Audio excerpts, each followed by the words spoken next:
Hola, ¿qué tal? Muy buenos días, tardes o noches. Yo soy Samuel y les doy la bienvenida a este curso de control con microcontroladores PIC. En este curso estaremos viendo los conceptos básicos de lo que es la programación en lenguaje C, lo que es el control con microcontroladores, un poco de electrónica. Estaremos viendo algunos conceptos fundamentales dentro de esta materia.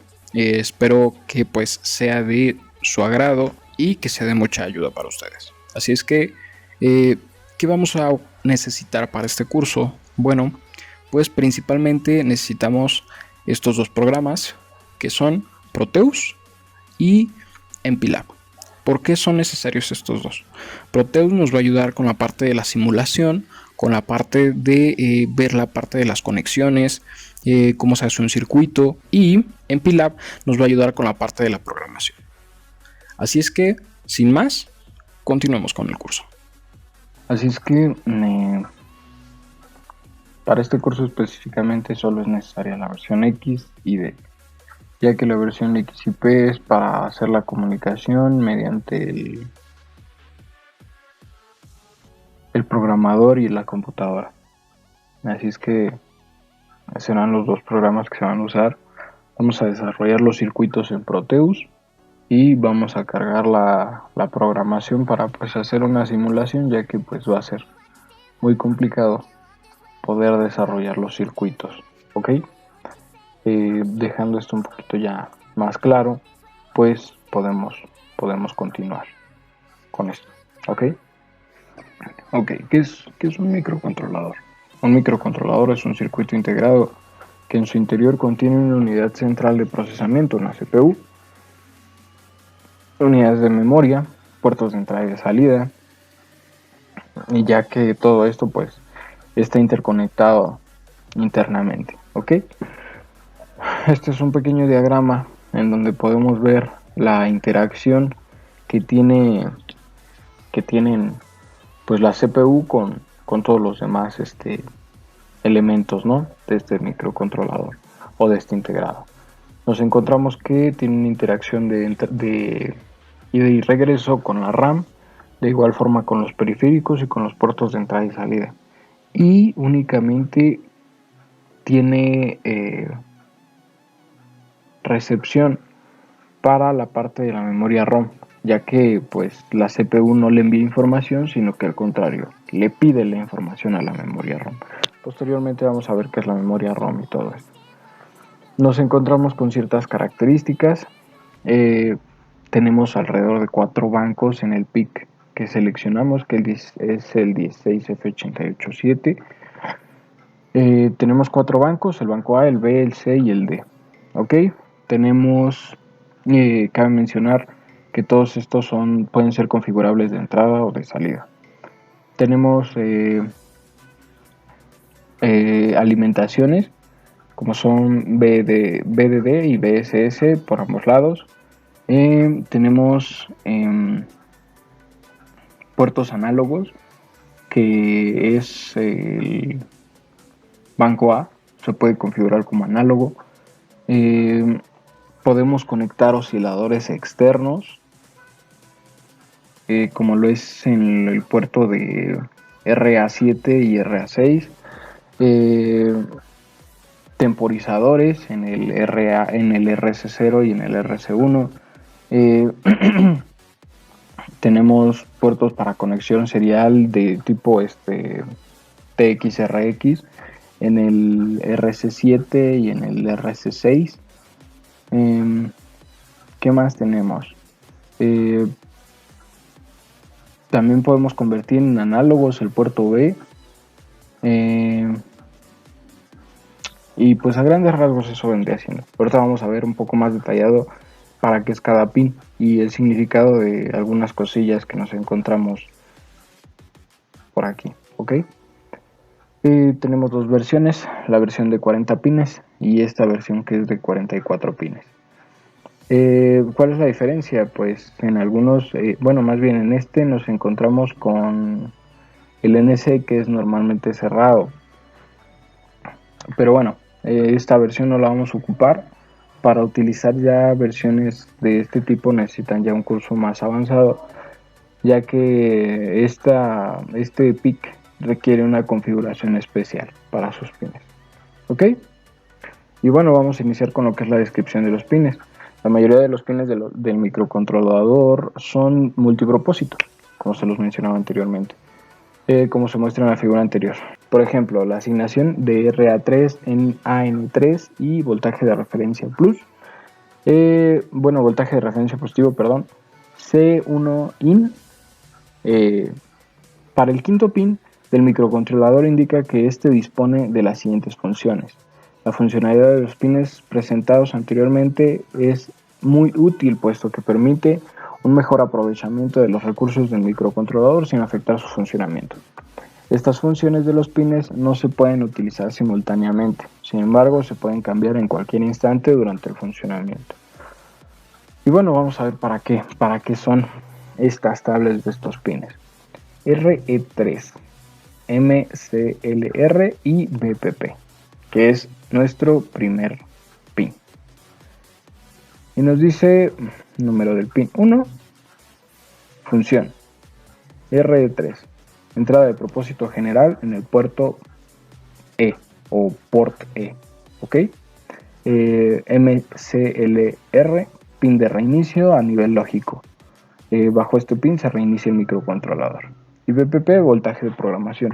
Nosotros en mi caso, cuando se programaba este pin, se le colocaba un botón de reset. Para eso nosotros utilizábamos el pin 1. ¿Por qué? Porque muchas veces nuestros programas se quedan trabados y no podemos hacer mucho.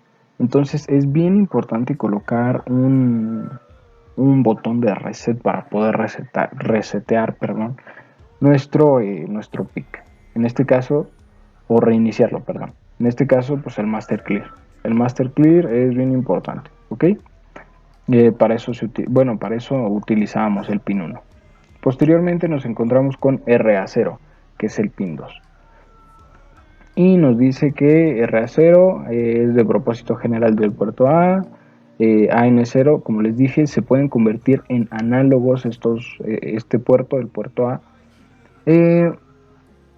Posteriormente nos dice que es una entrada negativa del comparador C1 o C2. Ok. Sinceramente nunca he utilizado esta función. No, tal vez sí la he usado, pero no sé exactamente para qué funciona. Tal vez sí la he usado, pero no sé. Sinceramente no sé para qué funciona. Después lo podemos investigar. RA1 y AN1, entrada de propósito general del puerto A y convertido, también tenemos aquí una entrada o salida análoga, perdón, se me estaba yendo la onda. También aquí nos dice que es un comparador de C1 o C2. Después nos encontramos con el pin 4, lo mismo, entrada de propósito general y análogo. También puede ser un pin análogo, ¿ok? Después tenemos una entrada de referencia negativa de voltaje del convertidor y salida de voltaje de referencia, más bien salida de referencia de voltaje comparador y otro comparador. Y bueno, así nos podemos ir con todos y cada uno de los pines. Posteriormente, ¿con qué nos encontramos? Como les dije, voltajes de entrada, más bien voltaje positivo de entrada y voltaje negativo, ¿no? O el negativo, la tierra. Es bien importante todo esto, ¿para qué? Para que lo podamos conectar de manera correcta en la simulación. Bueno, en la simulación al parecer omiten ciertos pines porque dan la alimentación por defecto. Pero bueno. El puerto D solo es multipropósito. Si se dan cuenta, más bien el puerto D solo es de propósito general, perdón, ya que no nos encontramos solo con que pueden ser entradas o salidas pero digitales y nada más. No se pueden convertir en análogas, no tienen comparadores, no se le pueden colocar osciladores, nada. Solo es el puerto D para entradas o salidas de propósito general, nada más. ¿Qué más? Se le pueden colocar relojes síncronos, asíncronos. Bueno, a grandes rasgos, como les digo, esta tabla la van a poder consultar posteriormente, pero solo es para que vayan entendiendo un poquito mejor lo que es la programación de este PIC. Vamos a continuar con lo que es nuestra unidad central de procesamiento, nuestra CPU. Y dice, con el propósito de explicar de una forma clara y concisa, sin describir profundamente el funcionamiento de la CPU, vamos a hacer constar que la CPU está fabricada en la tecnología RISC, ya que esto es un factor importante al decidir qué microcontrolador utilizar. El RISC es un acrónimo derivado del inglés Radio Set Instruction Set Computer, lo que proporciona al PIC 16F887 dos grandes ventajas. Bueno, las ventajas pues son que pues solo tiene entradas y salidas, no necesitas configurar, bueno, y cabe mencionar que en la programación en C se puede configurar también a nivel lógico el funcionamiento de la CPU. O sea, no, cuando nosotros estamos programando en MPLAB, solo podemos o modificar la parte superior, o sea, dejando el funcionamiento normal de la CPU, o podemos modificar la parte interna de la CPU, pero eso ya es un poco más complejo. Digo, en estos casos no hay mucho que perder. Pueden quemar el microcontrolador y ya. Pero en proyectos muy grandes sí hay muchísimas cuestiones que se modifican acerca de la CPU de cualquier dispositivo, ya que si esta CPU funciona de una manera lenta y se agiliza, el tiempo de vida va a reducirse drásticamente. Pero bueno, aquí es el diagrama principalmente que yo les mostré anteriormente. Puertos de entrada y salida que interactúan directamente de ida y regreso con la CPU. La memoria RAM para la información temporal igual de ida y venida con la CPU. Todos los agentes externos, en este caso osciladores, temporizadores, contadores, diodos, transistores,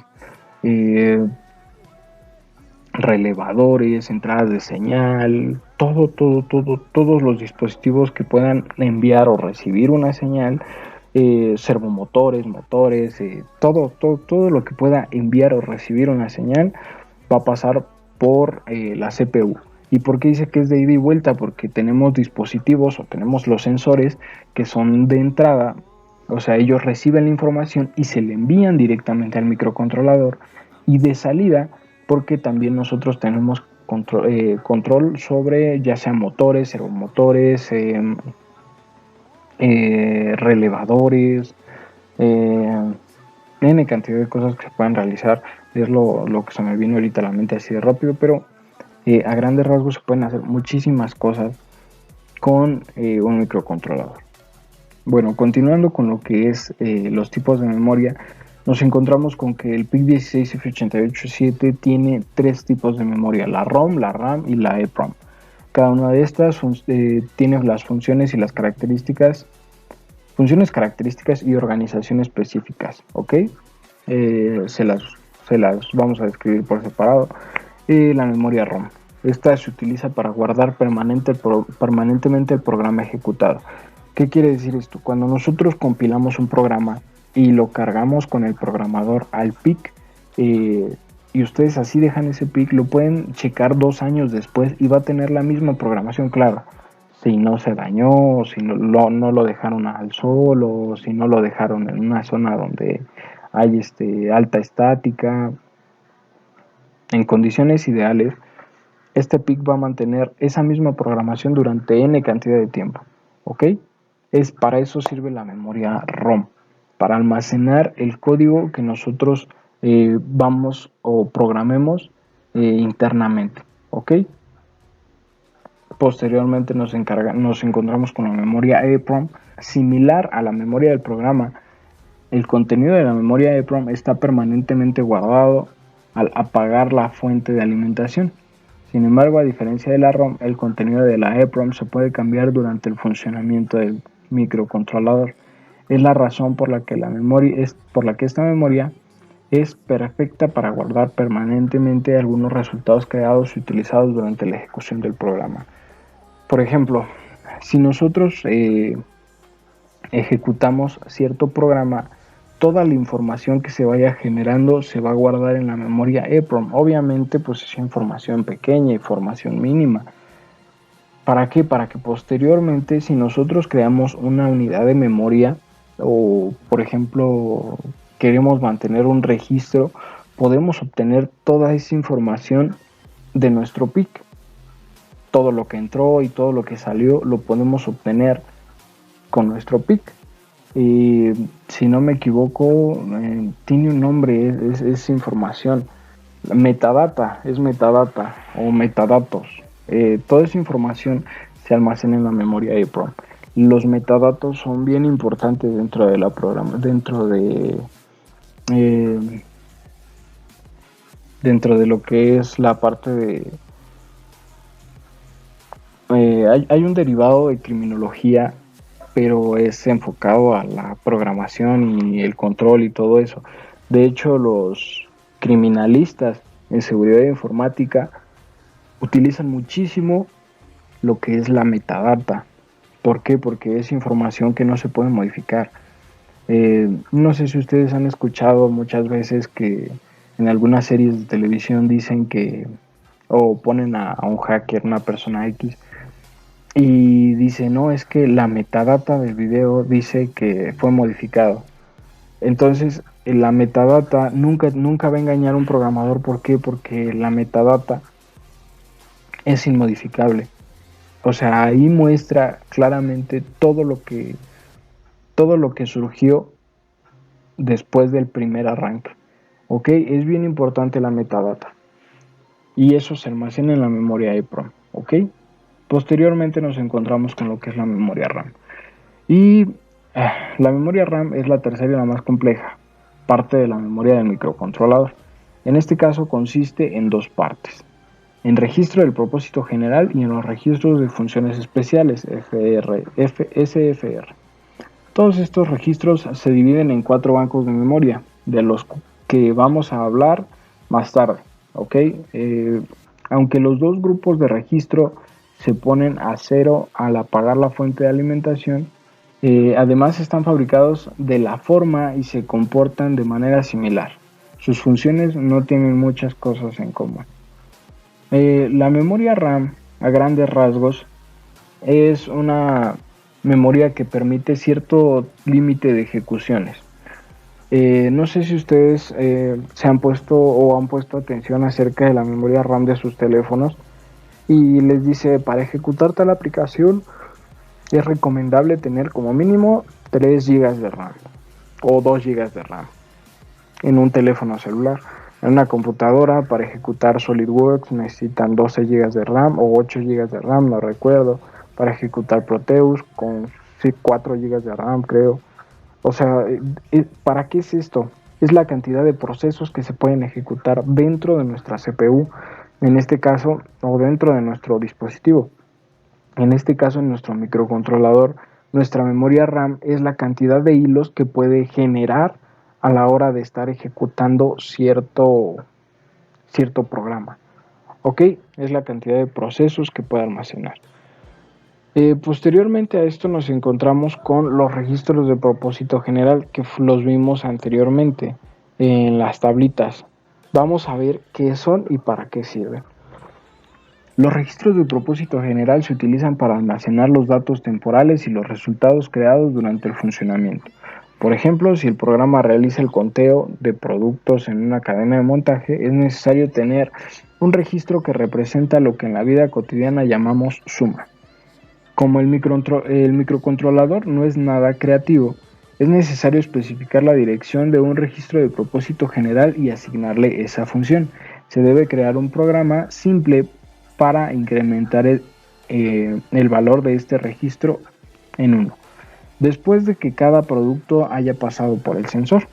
Ahora el microcontrolador puede ejecutar el programa ya que sabe qué es y dónde está la suma que se va a incrementar.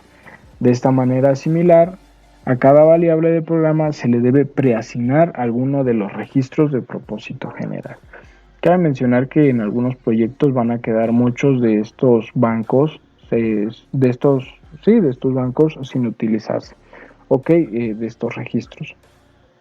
Pero pues va a llegar un momento en el que los proyectos van a ser tan grandes que van a tener que utilizar programación maestro-esclavo. Pero bueno, eso ya lo veremos después. Aquí hay un pequeño ejemplo y nos dice si el puerto B en 0, o sea, RB0 es igual con 1, o sea, recibe la información, va a incrementar la suma.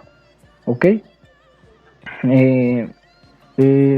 Posteriormente nos encontramos con lo que son los registros de funciones especiales. Los registros de funciones especiales son también parte de la memoria RAM, a diferencia de los registros de propósito general.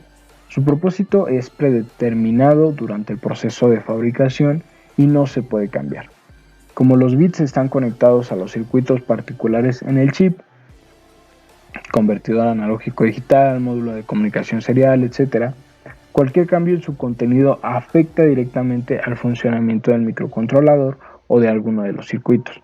Por ejemplo, el registro AD con 0 controla el funcionamiento del convertidor analógico digital.